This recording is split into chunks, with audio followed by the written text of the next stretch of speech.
പക്ഷെ mobile phone വാങ്ങിച്ചില്ല, അതെന്താ? വാങ്ങിച്ചില്ല എന്ന് പറഞ്ഞാൽ അതെനിക്ക് വാങ്ങിക്കാതെ വേറെ കുറച്ചൊക്കെ കാര്യങ്ങളുണ്ട്. ഒരു ഭീഷണിയൊക്കെ ഉണ്ടായിരുന്നു. ആ ഭീഷണികളുള്ളതുകൊണ്ട് ഞാൻ മൊബൈൽ ഉപയോഗിക്കാറുണ്ടായില്ല. ഭീഷണി എന്തിൻ്റെ കാര്യത്തിൽ? ഭീഷണി എന്ന് വെച്ച് കഴിഞ്ഞാൽ സ്ഥലത്തിനൊരു സിവിൽ കേസ് നടപ്പുണ്ട്, അതിർത്തി തർക്കം.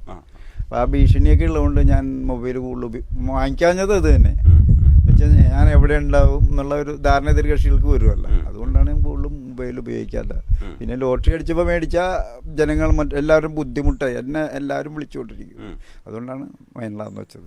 ഞാൻ അന്നത്തെ ദിവസം ടി വി കണ്ടിട്ടില്ല, ഇതാണ് സത്യം. ഞാൻ അതിൽ ശ്രദ്ധ കൊടുത്തില്ല.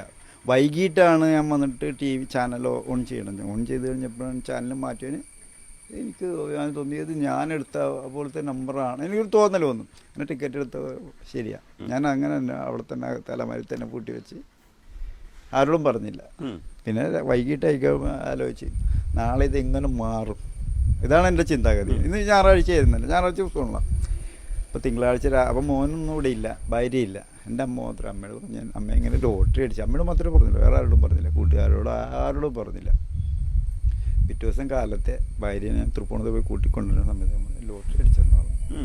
അപ്പം ഒരു ഞെട്ടൽ എന്ന് വെച്ചാൽ ഞാൻ അങ്ങനെ സംഭവമുണ്ട്.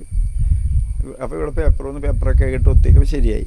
പിന്നെ മോനും വന്ന് മോനോടും പറഞ്ഞ്, മോൻ്റെ അമ്മായച്ചനെ വിളിച്ച് ആലപ്പുഴയിൽ പുള്ളീനെ വരുന്ന നേരെ തിങ്കളാഴ്ച രാവിലെ ഒരു 11 മണിയാകുമ്പോഴത്തേക്ക് ബാങ്കിലേക്ക് കൊണ്ട് ടിക്കറ്റും എല്ലാ സാധനങ്ങളും ഏൽപ്പിക്കൽ രേഖകൾ എല്ലാം.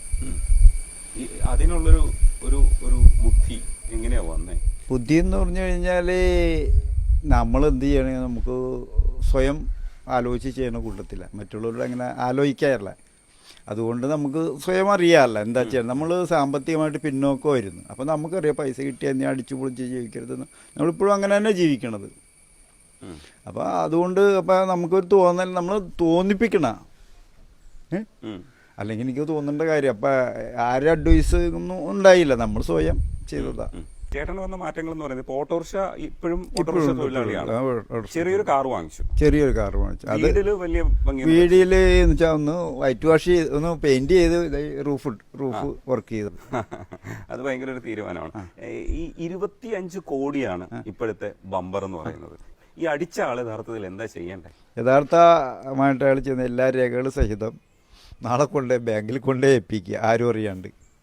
അറിഞ്ഞു കഴിഞ്ഞാൽ ആൾക്കാർ വളയും. അപ്പോൾ നമുക്ക് ഭയങ്കര ശല്യമായിരിക്കും.